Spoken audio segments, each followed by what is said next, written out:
Hola, ¿cómo están? Muy buenas tardes. Qué bueno que están con nosotros otra vez para seguir estudiando la palabra de Dios, el Evangelio de Juan, que estamos viendo versículo por versículo y vamos avanzando cada vez más. Qué bueno que ustedes tienen interés. Es importante mantener en nuestra mente la palabra de Dios, no solamente estudiándola, sino también leyéndola y memorizándola constantemente. Bueno, como siempre, para empezar vamos a iniciar con el quiz 429. Dice así, ¿es verdadero o falso? Ahora, eh, número 1 dice así, Pablo fue alumno de Gamaliel. ¿Es verdadero? En Hechos 22:3 dice Pablo que fue educado a los pies de Gamaliel. Es verdadero. 2. El sobrino de Pablo vino a verlo en prisión para cantarle alabanzas. Bueno, hubiera sido bueno, pero no, eso es falso. En Hechos 23:16, el sobrino de Pablo escuchó de un complot contra Pablo y fue a decírselo al, al general romano que estaba a cargo de los soldados en esa época. No le cantó alabanza, sino fue a avisar. 3. 40 hombres hicieron juramento de ayunar hasta que hubiesen matado a Pablo.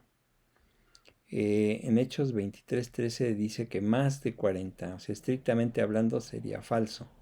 Sí fueron aproximadamente 40, pero no exactamente más de 40, que hicieron un juramento para matar a Pablo y no comer. Yo creo que se murieron de inanición tal vez.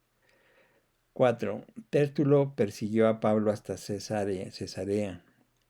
Tértulo era una especie como de fiscal o como de abogado en aquella época. Eh, Estrictamente hablando no lo persiguió, pero sí fue tras él con los otros líderes religiosos. Podríamos tomarlo como verdadero en Hechos 24:1, porque fue con todos hasta allá. 5. Festo reemplazó a Félix como gobernador de Judea.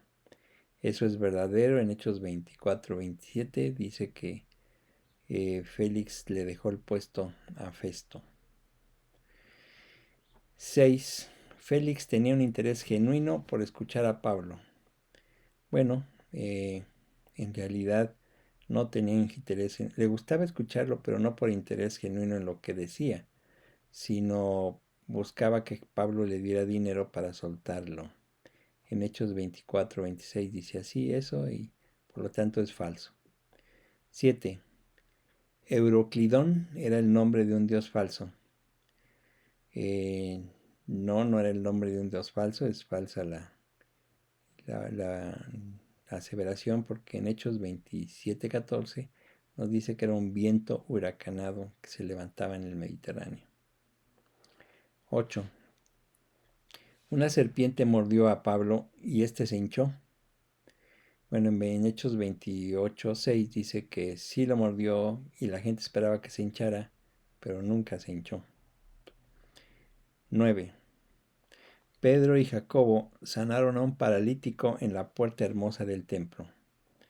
Efectivamente sanaron a un paralítico en la puerta hermosa del templo, pero es falso porque fue Pedro y Juan, no Pedro y Jacobo. En Hechos 3, 10, 11 ustedes pueden verlo. Es falso porque fueron Pedro y Juan, no Pedro y Jacobo. 10. Bernabé significa hijo de consolación. Sí, verdadero. En Hechos 4:36 dice que es el nombre de Bernabé. Bueno, pues vamos a orar para poder continuar con nuestro estudio de Juan 20. Oramos. Padre, muchas gracias por tu tiempo, por el tiempo que nos das para meditar en tu palabra. Gracias porque nos alientas a buscarte y a servirte, conociendo mejor tu palabra. Que este conocimiento que adquirimos de ti a través de la Biblia sea para que lo podamos poner en práctica diariamente en nuestras vidas para honra y gloria de tu nombre. Muchísimas gracias por tener tu palabra escrita, que es algo que tenemos que valorar cada día. Te pedimos tu bendición el día de hoy para estudiarla en el nombre de Jesús. Amén. Bueno, vamos a iniciar. Estamos en Juan 20. Acuérdense bien que Juan 20 es el penúltimo capítulo del Evangelio de Juan. Habla acerca de la resurrección. Estamos viendo ya algunos detalles de la resurrección. Estudiamos la semana pasada la tumba vacía. Como en sí misma la tumba vacía no hizo que los discípulos creyeran que Jesús había resucitado. Ellos querían ver el cuerpo, o bueno, una prueba clara era el cuerpo presente de Jesús resucitado, no tanto la tumba vacía. Pero la tumba vacía sin duda sí formó parte importante del testimonio de que Jesús había resucitado. El único que dice ahí que creyó al ver los lienzos puestos dentro de la tumba fue Juan, el apóstol que escribe este evangelio. Vio y creyó. Los demás todavía no. Inclusive María Magdalena, que fue la de las primeras mujeres que llegaron ahí, pensaba que se habían llevado el cuerpo, no que él había resucitado. Y es lo que vamos a ver ahora con más detalle en Juan 20, 20, 11 al 20, vamos a ver el día de hoy. Vamos a leer Juan 20, 11 al 13. Dice, pero María estaba fuera llorando junto al sepulcro. Y mientras lloraba, se inclinó para mirar dentro del sepulcro. Y vio a dos ángeles con vestiduras blancas, que estaban sentados el uno a la cabecera y el otro a los pies, donde el cuerpo de Jesús había sido puesto. Y le dijeron, mujer, ¿por qué lloras? Les dijo, porque se han llevado a mi Señor y no sé dónde le han puesto. Bueno, solo Juan nos narra aquí la aparición de Jesús resucitado a María Magdalena. Parecería que en forma privada. Los otros evangelistas nos narran la escena, pero con las demás mujeres. Solo que aquí vemos que la conversación de Jesús con María es prácticamente privada, pero además es una conversación bastante emotiva, si ustedes la leen con cuidado. Es corto el relato, pero muy emotivo, porque involucra mucho los sentimientos de María Magdalena.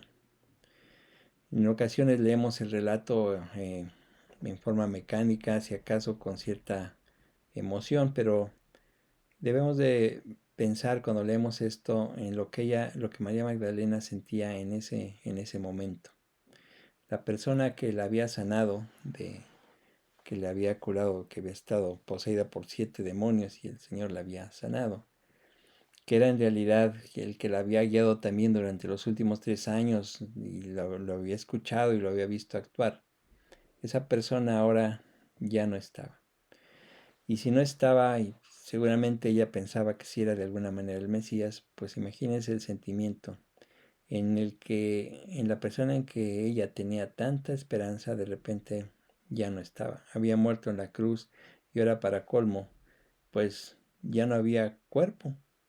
Se murió y ni cuerpo había a quien venerar o ir a embalsamar o prepararlo, ya no. O sea, fue realmente terrible para ella. Todo lo que ella había pensado se le desvaneció en ese momento.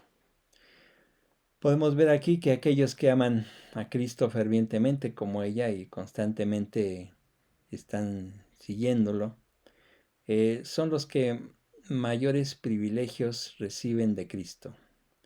El ejemplo lo tenemos aquí de María Magdalena. No dejó el sepulcro, o sea, cuando fue a avisar a los discípulos que se habían movido la piedra y probablemente se habían llevado el cuerpo del Señor, ella regresó junto con Pedro y con Juan. Pedro y Juan vieron y después se fueron, dejaron ahí el sepulcro, pero ella no, ella se quedó ahí, se quedó ahí llorando. como era realmente entendible. Su amor por Jesús no dejó que se alejara de ese momento donde él había estado eh, sepultado desde hacía 3 días. No sabía dónde estaba él. O sea, realmente, pues no, como desapareció prácticamente, ella pensando que se lo llevaron, pues no sabía dónde estaba él, qué había sido de él. Pero por su amor a él, decidió no irse, decidió quedarse ahí, a un lado de la tumba vacía, llorando, ahí donde José de Arimatea y Nicodemo lo habían dejado 3 días antes. Pero ella es recompensada por ese amor y esa sinceridad de corazón hacia Jesús. Es recompensada cuando se asoma a la tumba. Se quedó afuera un rato llorando y después se asoma a la tumba y para sorpresa de ella ve, dice la narración, a 2 ángeles. Para ella no sé si pensaba o se dio cuenta que eran ángeles, o los tomó como personas, sentados uno a la cabecera y otro a los pies del lugar donde habían puesto a, a Jesús. Estos ángeles, curiosamente, se sentaron en esa forma, no sabemos por qué en realidad, y usan palabras de consuelo a María Magdalena. Le dicen, mujer, ¿por qué lloras? En realidad no querían saber por qué lloraba, pues ellos sabían bien el asunto, sino que realmente de una manera gentil le dicen, pues no tienes por qué llorar. ¿Por qué lloras? O sea, porque Jesús está realmente vivo. O sea, de haber entendido que había resucitado, no debería de estar llorando. Por eso le dicen, ¿por qué lloras? No queriendo averiguar por qué, sino como reprochando, no hay razón para hacerlo. Todo lo que los ángeles, esto fue todo lo que los ángeles dijeron en esta narración, no se dice que hayan dicho más. María Magdalena aún no había captado el hecho de la resurrección, por eso eh, la respuesta que da a los ángeles es de que alguien se llevó el cuerpo de Jesús. Dice Juan 14, 20:14, cuando había dicho esto, se volvió y vio a Jesús que estaba allí, mas no sabía que era Jesús. Entonces los ángeles le dicen, ¿por qué lloras? Y ella dice, pues es que se llevaron el cuerpo del Señor y no sé dónde lo han puesto. Entonces cuando termina de decir esto, se voltea, dice aquí, y vio a Jesús que estaba ahí, mas no sabía que era todavía Jesús. Aquí no se registra que María Magdalena haya dado en sí pues una respuesta como diciendo pues quiero entender que a lo mejor resucitó. No, todo lo que dijo es no sé dónde le han puesto. Entonces pues para ella todavía había mucha confusión. Se piensa que María Magdalena en ese momento se volvió abruptamente, estaba hablando con los ángeles. Los ángeles le dicen, pues, ¿por qué estás llorando? Y ella dice, pues, que se lo han llevado. Y quizá la vista en ese momento la desviaron los ángeles hacia la parte de atrás de ella y ella volteó. O tal vez oyó algo y volteó. De alguna manera lo hizo, lo que haya sido, lo que vio ahí fue a Jesús detrás de ella parado. Se nos dice que no lo reconoció, pero no se nos dice por qué no lo reconoció. Podríamos pensar, o se han pensado, algunos dicen que estaba llorando y pues, cuando una persona llora las lágrimas no lo dejan ver, pero pues, no creo que sea el caso porque una persona tan conocida por ella debió de haberla reconocido en el momento. Debió de haber algo diferente en el cuerpo resucitado de Cristo, porque más adelante en la pesca en el mar de Tiberias o Capernaum, tampoco lo reconocieron fácilmente los discípulos. Y aún después de que anduvo el Señor aquí 40 días enseñando, y cuando subió al cielo, ¿se acuerdan? Mateo dice que algunos todavía dudaban. O sea, en realidad, para unos fue muy claro, para otros diciendo, pues, como que se parece, pero en realidad había algo diferente en el cuerpo resucitado de Jesús. Eh, Juan 20:15 dice, Jesús le dijo, una vez que se volteó y lo vio, Jesús le dijo, mujer, ¿por qué lloras? ¿A quién buscas? Ella, pensando que era el hortelano, le dijo, Señor, si tú lo has llevado, dime dónde lo has puesto y yo lo llevaré. Bueno, como vemos aquí, Jesús hace la misma pregunta que hicieron los ángeles, solo añadiendo a quién buscas. No sabemos por qué María pensó que era el hortelano o el jardinero el que cuidaba el jardín. Acuérdense que fue sepultado en una tumba en un jardín. Pero también podía pensar que era el hortelano el que cuidaba ahí porque era la única persona que podía estar ahí temprano en la mañana. De cualquier manera, vemos aquí que sus lágrimas no eran necesarias. Eh, Su ansiedad, su angustia, no era necesaria tampoco. Ella, como en el Antiguo Testamento, en la madre de Ismael, Agar, que andaba en el desierto y se iban a morir, en realidad, hasta que se le apareció un ángel a Agar, se dio cuenta que había un pozo ahí al lado de ella, pero aún no tenía ojos para verlo. Todos creemos o todos experimentamos como creyentes esto mismo que le pasó a María Magdalena y a Agar. ¿Cuántas veces hemos estado en un estado de ansiedad, en un estado de confusión, en un estado de angustia, cuando no hay causa?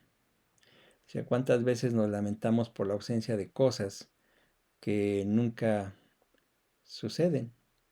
O sea, la gran mayoría de las cosas por las que tememos nunca suceden. Y las lágrimas por lo general que derramamos o las angustias que sentimos son generalmente en vano, como que son de más, pero nosotros lo cargamos por un buen rato. Debemos orar, porque en esos momentos el Señor nos dé la fe y la paciencia para que le demos tiempo y nos muestre el motivo por el cual creemos que estamos pasando por una prueba tremenda. Creamos plenamente, eh, debemos de creer plenamente que todas las cosas que suceden nos ayudan a bien. Porque aunque parezcan que no es ese momento, no es para eso. Pero todas las cosas que nos suceden es para que finalmente nosotros tengamos paz, tengamos alegría y no hay duda, y para poder desechar de nuestra mente la amargura y las penas. En realidad no hay motivo cuando hay algo que nos está a nosotros atormentando para estar angustiados o estar llorando. Tenemos al Señor cerca y Él tiene para nosotros la solución a la mano siempre y cuando la veamos con los ojos de la fe. Dejemos que Él trabaje en nuestro problema aparente y Él nos muestre el motivo. Ya sea en una pena familiar, una pena financiera, una pena de enfermedad. Sabemos que nos enfermamos y nos curamos, nos enfermamos y nos curamos, pero a veces nos enfermamos y ya no nos vamos a curar. Entonces, pues en eso debemos de confiar en el Señor, que Él está trabajando para nosotros y con nosotros en ese momento. Un ejemplo del que tenía muchas bendiciones, pero no las había visto con los ojos de la fe, es el ejemplo de Jacob. Dice Génesis 42:36. Entonces su padre Jacob les dijo: me habéis privado de mis hijos. José no parece, ni Simeón tampoco, y a Benjamín le llevaréis. Y luego dice Jacob: contra mí son todas estas cosas. Es como nosotros, ¿no? ¿Qué sucede contra mí? Pero él vivió para ver a José vivo, rico y próspero, y todo esto fue lo que sucedió eh, para que todas estas cosas sucedieran. O sea, en realidad, cuando estamos en la angustia, podemos decir como Jacob: contra mí son todas estas cosas. Pero finalmente el Señor le bendijo y le bendijo abundantemente y vio lo que él anhelaba ver. Nosotros a veces somos así, pensamos que todas las cosas están contra nosotros, no hay nada a favor de nosotros, todo es contrario.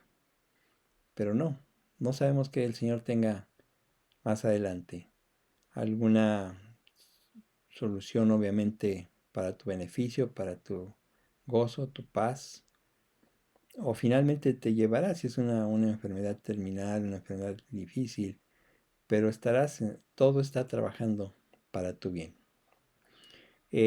Si María Magdalena hubiese encontrado la tumba aún sellada, o no se hubiera manifestado el cuerpo de Jesús, tendría razón para llorar. Pensaría que el cuerpo de Jesús estaría todavía ahí frío adentro. Pero la ausencia del cuerpo que la hizo llorar, en realidad fue una manifestación de bondad y una causa de alegría para ella y una causa de alegría para toda la humanidad. Es interesante ver aquí que María no le contesta que busca un muerto, que sea quien busca, sino que ella da por sentado que el hortelano sabe que llevaron el cuerpo de Jesús. Además dice que si él sabe dónde está, ella iría por el cuerpo y lo llevaría. Probablemente lo regresaría a la tumba o lo llevaría a otro lado, pero sabemos que ella sola no hubiera podido. Tendría que ir otras personas. Cuando dice yo iré y lo llevaré, pues no sola, sino probablemente pensando en algunas otras personas. Juan 20, 16 y 17. Jesús le dijo: María. Volviéndose ella le dijo: Raboní, que quiere decir maestro. Jesús le dijo: no me toques, porque aún no he subido a mi Padre. Mas ve a mis hermanos y diles: subo a mi Padre y a vuestro Padre, a mi Dios y a vuestro Dios. Estos versículos son impresionantes. Si ustedes los leen con cuidado, la primera vez que yo lo leí fue como una revelación. Cuando el Señor dice: mi Padre y vuestro Padre, mi Dios y vuestro Dios. Simple y sencillamente, Juan nos dice que María se dio cuenta de cómo María se dio cuenta de que era Jesús. Jesús solamente todo lo que dijo fue el nombre de María, María. Ella, después de que pensaba que era el hortelano, seguramente volteó la vista a la tumba diciendo: pues se llevaron el cuerpo del Señor. Pero cuando Jesús le dice María, ella voltea otra vez y entonces sí lo reconoce.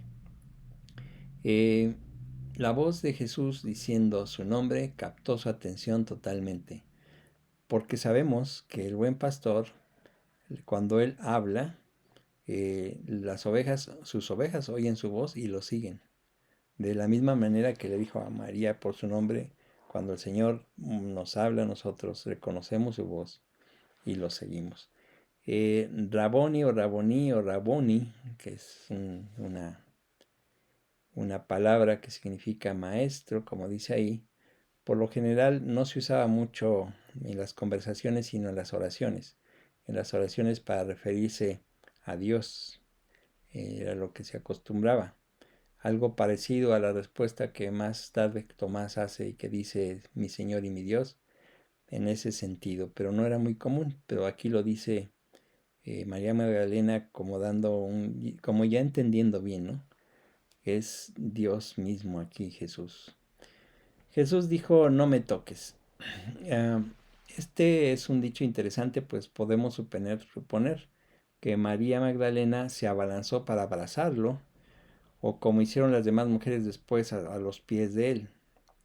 No sabemos bien, pero fue un intento pues de acercarse a él. Eh, Realmente ella pues no vio ninguna razón para no hacerlo. O sea, estaba feliz, estaba contenta y Jesús estaba ahí vivo. Pero Jesús le dice, porque aún no he subido a mi Padre. Refiriéndose aquí a su futura ascensión al cielo que sucedió después, 40 días después. No es que nadie le tocara todos esos días, y no hasta que él subiera, que anduviera ahí, no me toquen, no me toquen, sino que él no iba a ser retenido en forma perpetua aquí en la tierra.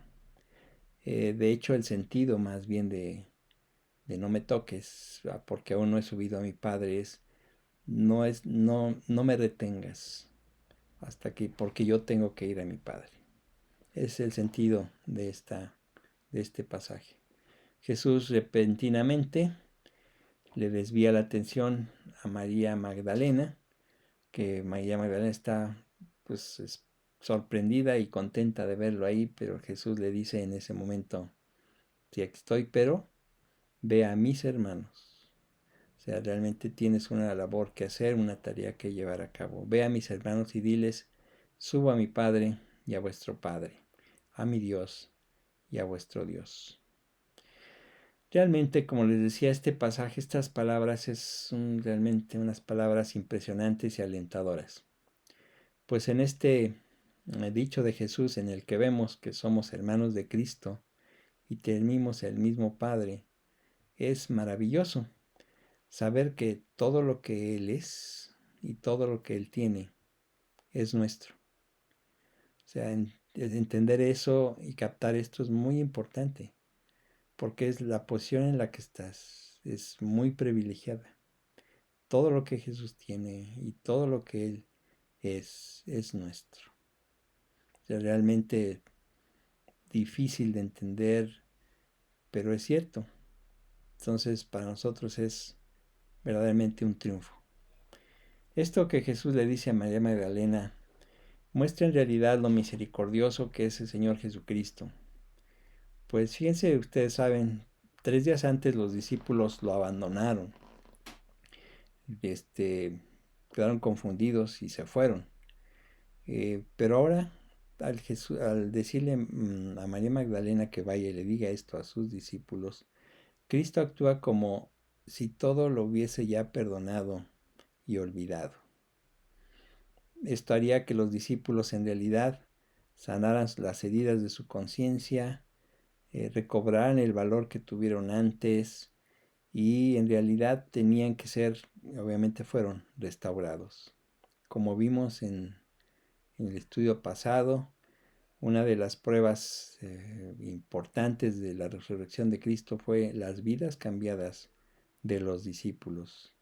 Las vidas cambiadas en forma prácticamente inmediata, días anteriores dispersados o temerosos, y ahora finalmente reunidos, contentos y listos para predicar. ¿Por qué? Porque Jesús estaba vivo. Este es un amor que sobrepasa todo entendimiento. O sea, difícilmente nosotros podríamos perdonar a alguien que nos abandone o nos traicione. Jesús en realidad perdonó y lo olvidó, es como si nada hubiera pasado. Como dijo David, el salmista, el rey David, en el Salmo 103, 13 al 14. Como el Padre se compadece de los hijos, se compadece Jehová de los que le temen, porque Él conoce nuestra condición, se acuerda que somos polvo. Sabe nuestra condición, sabe nuestras formas de reaccionar y en todas las ofensas que le hacemos, pues Él nos perdona y lo olvida. Jesús nunca cambia. Jesús es el mismo ayer, hoy y por los siglos. Y el mismo Jesús que perdonó y olvidó lo que sus discípulos hicieron, así lo hace también con nosotros. Cuando vamos a Él, sinceramente, oramos pidiendo perdón por lo que hemos hecho, Él perdona y olvida. Su resurrección para nosotros fue un triunfo enorme. Eh, si creemos en Él, lo amamos a Él y estamos esperándolo que venga por segunda vez, pues todas estas cosas nos deben de alentar. Cuando nos desviamos, cuando nos vamos saliendo del camino, Él nos trae de regreso.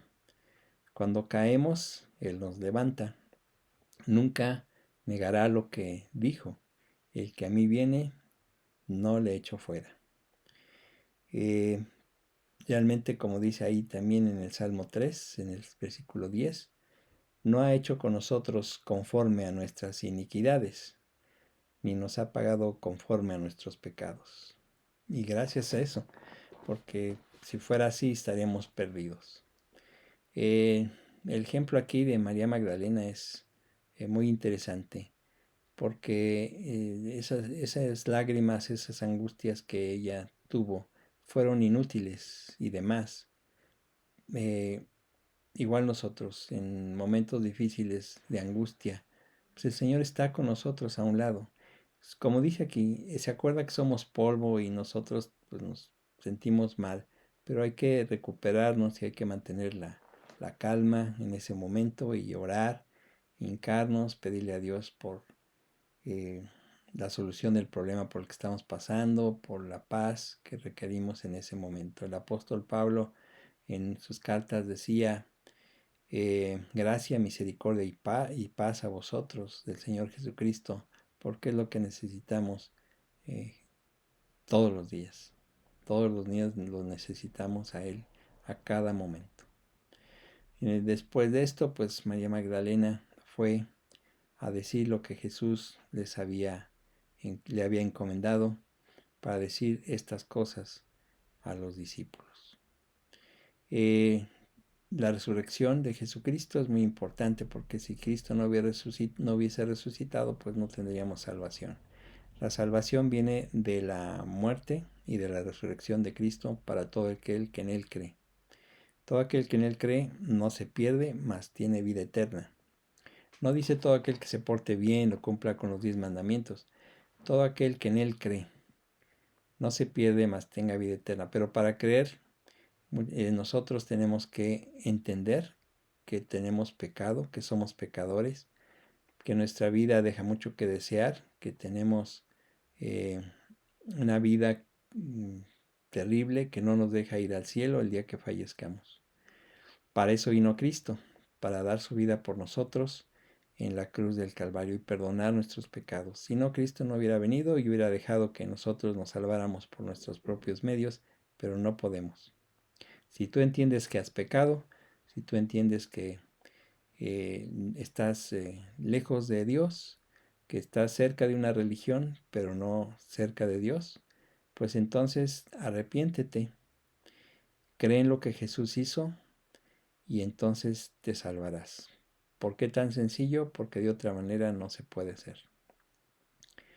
Si tú quieres hacerlo y te das cuenta de que necesitas salvarte, de que necesitas la paz que Dios da y que quieres en realidad irte al cielo, pues lo que tienes que hacer es pedírselo.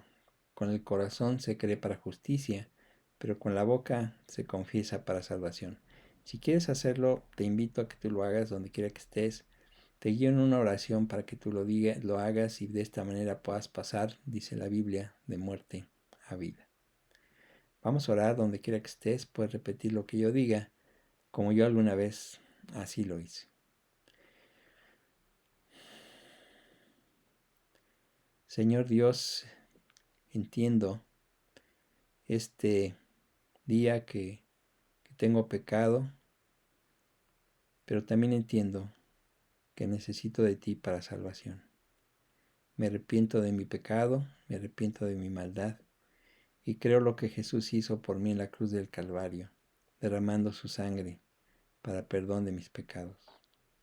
También creo que Él al tercer día resucitó de entre los muertos y que está vivo y que está aquí, esperando, Señor Dios, con gozo la decisión que hoy he tomado.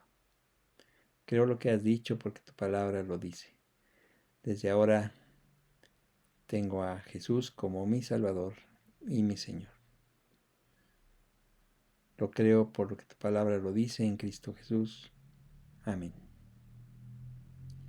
Bueno, si tú haces esta oración, breve pero sincera, pasas de muerte a vida y a formar parte de la familia de Dios. Si tú lo has hecho, pues ahora el siguiente paso es leer la Biblia, buscar, preguntar a quien sabe de ella, que tú conoces, para poder ir creciendo cada día en la palabra de Dios. Bueno, el próximo sábado, si Dios quiere, nos volvemos a ver para seguir estudiando el Evangelio de Juan. Y espero que todos estén bien, cuídense mucho. Hay problemas de salud ahorita en todos lados, pero parece ser que el Señor nos ha guardado de eso y de muchas otras. Sigan cuidándose y cuando sea oportuno nos volveremos a reunir mm, en, en- en presencia unos a otros en vivo. Bueno, que Dios los bendiga y si Dios quiere para el próximo sábado nos vemos.